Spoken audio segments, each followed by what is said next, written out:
well, the MBO man. Hey, today's the day. I'm gonna see Grover to go over my objectives. If he goes for them, things will change around here. For me, anyway. Oh, well, don't get your hopes too high. Grover's not used to management by objectives. And people take a long time to change their work habits, especially when they've been successful operating the old way. From his point of view, why change? Well, to get more work out, for one thing. Maybe I'm an oddball, but I don't mind working hard, you know, if I've got a stake in things. Well, how many times do I have to tell you not to start up my equipment before I check it? Yeah, never learn, will you? Come in. Oh, hi, Charlie. What's on? Oh, yeah, you want to see me about something. Well, yeah, you know that program on MBO I've been going to? Oh, you mean the one I have to waste my time going through next week? I ought to be teaching it. You're going? Good. I'd like to tell you what it's like. Show you the objectives I wrote for my job. I'd like to see if you agree with them. What are they telling you, that the latest management fad is going to solve all our problems? They never do. I'd like to try it. Well, okay, shoot. Well, these objectives are for some important results I'd like to accomplish. Now, the first one is... excuse me, Charlie. Yeah? Who? Who shut it down? Nitwit. How many times I told you not to shun equipment without checking with me? Yeah, I'll be right over. Hey, look, Charlie, I gotta go check on some nitwit. I'll be right back. Why don't you get a cup of coffee, huh?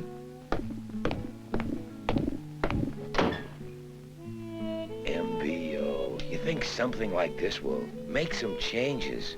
What happens? Same old stuff. No time. There's a crisis. Why try? Didn't go too well, huh? Grover was the same old Grover. He acted like he couldn't spare me the time of day. If he doesn't care, why should I? I'd have just put in my 8 hours and forget it. Nuts. Think I'll have prune juice.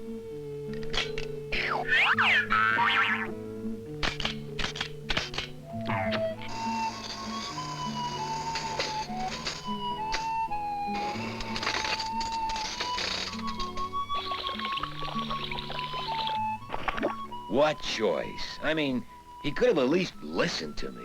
Why, what happened? The phone rang, and he was off. No time for old Charlie. If he wants to know how I'm doing, or if I'm having trouble, he's got to listen to me. You know, the best boss I ever had was a guy who knew how to shut up and listen. I learned more from him than anybody, just because he let me think out loud. Well, it helps the manager, too. If he listens, he knows what's going on. No boss likes surprises, and the one who listens to his people will have fewer. Yeah, well, you've got to trust him first, or you just don't feel right speaking out. But you'll need to make MBO work for you, and that's okay. This company believes it's to our advantage for you to be self-disciplined, in control of your own work. Objectives provide the key, and it wants you to get fair and complete appraisals based on those objectives. So, if Grover doesn't initiate the setting of objectives or performance appraisals, you can, paperwork and all.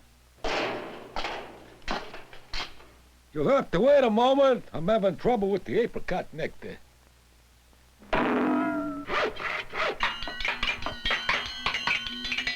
Charlie, are you there?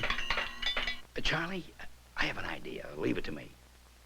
Who could we get, Charlie? We need a strong manager who can show how to conduct an appraisal in our class today. Grover? Sure. I'll give you a hand. Okay? After you and your boss have agreed on your objectives, you move on to accomplish them. Now, sometimes you have to renegotiate them along the way. At the end of the performance period, whether it's a week, a month, or a year, you'll meet again to evaluate how you did. Now, that's the performance appraisal meeting. Now, we're lucky to have with us today one of our own managers to show you how to conduct that meeting.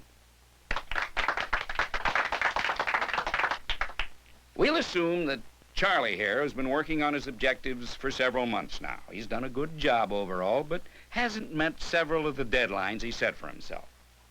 some recent absenteeism on his part may have contributed to not meeting the deadlines. Charlie, let's say you feel you've done an exceptional job considering you've had to be out so much, let's see, on doctor's orders, with back trouble.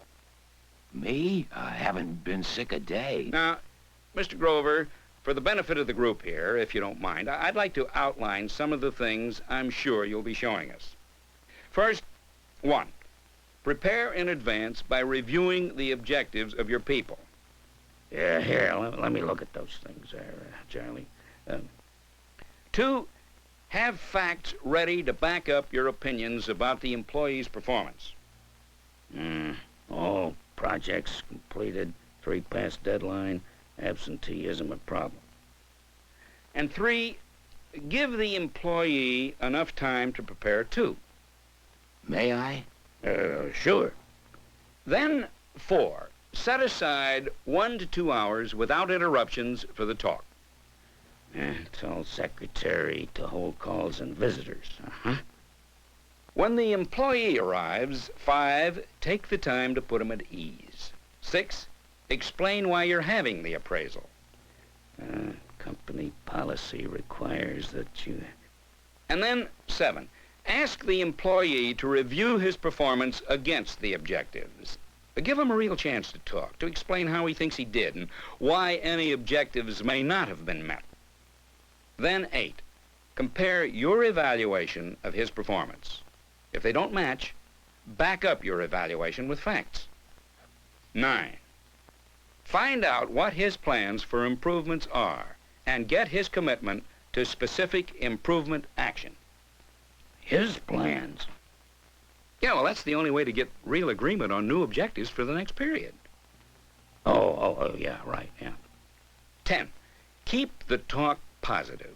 Remember that self-esteem is the best motivator, so don't damage it. 11, have employee draft new objectives. And finally, 12, write up the appraisal and the new objectives. Okay, Mr. Grover, are you ready to show us how it's done? Yeah, right, sure. And Charlie, let's have you up here, ready to walk into Mr. Grover's office, huh?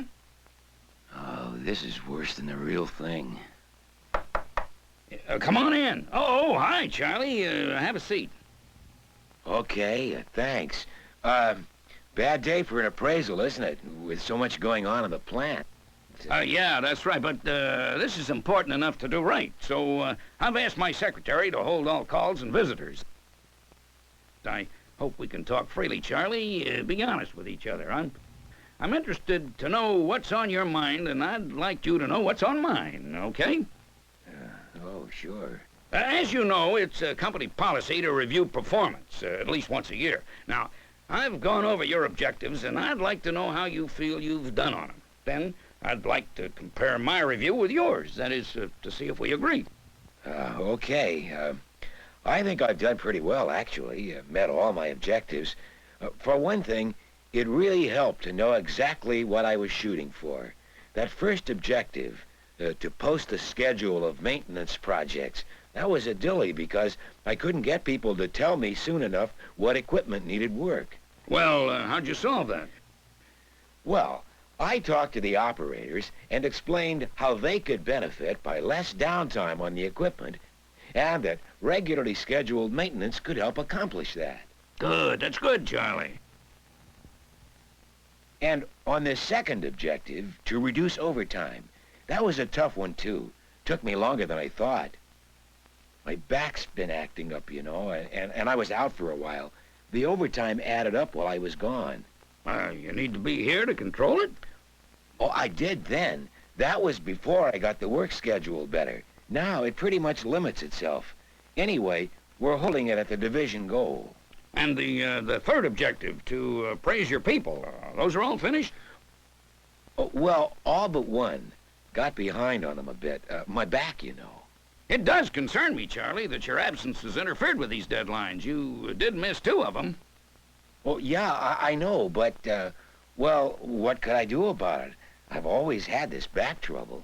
Oh. What would you suggest we do? Well, maybe I could allow more time I mean, make the deadlines more realistic. I can always finish ahead of time if my back doesn't keep me out. Well, that's a possibility. Is there anything we can do about your back itself to prevent having problems? Well, now, let's see. It usually gives me trouble after I've lifted something heavy. The only time that happens is when we're short-handed and I have to pitch in. I probably shouldn't, right? I mean, I could get temporary help. Sounds like a good idea. What about your last objective? To get wider experience. You still want to? Oh, I sure do. And I hear there's a spot opening up in scheduling. I'd like to take it. All right. I'll see what I can do, Charlie. If that doesn't work out, we'll plan on getting you some training and scheduling. In the meantime, let's work out some new objectives for you here. I'd like to see you improve the quality of your production. The records show that you've met or exceeded production goals, but that quality control has suffered sometimes.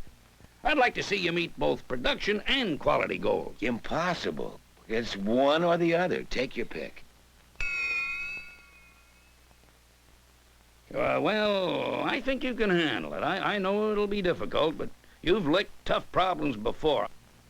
I wouldn't ask you to try if I didn't think you were capable. Well, I'll take a look at it. Good.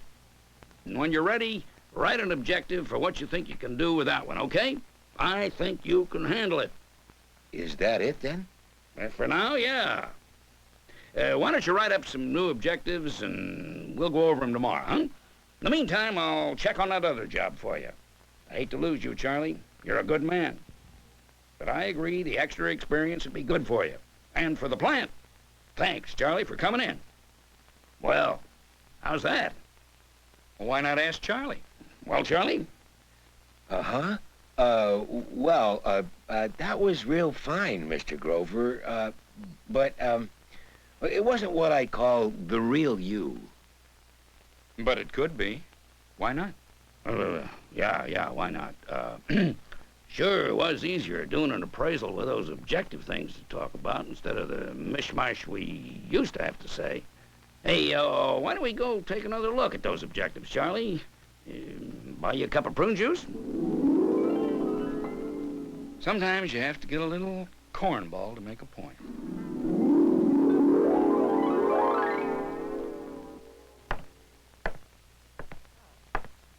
You want prune juice, too? It's all out. Hey, you take that MBO stuff seriously? Looks like a lot of weight to me. Yeah, it is. It's tough work. And time-consuming. No doubt about it. But what's the trade-off? People at work who don't know how they're doing, or even if what they're doing is the right thing, and who stop caring as a result. Yeah? Look around. They're everywhere. Wasted talent, wasted people. I don't think we can afford it.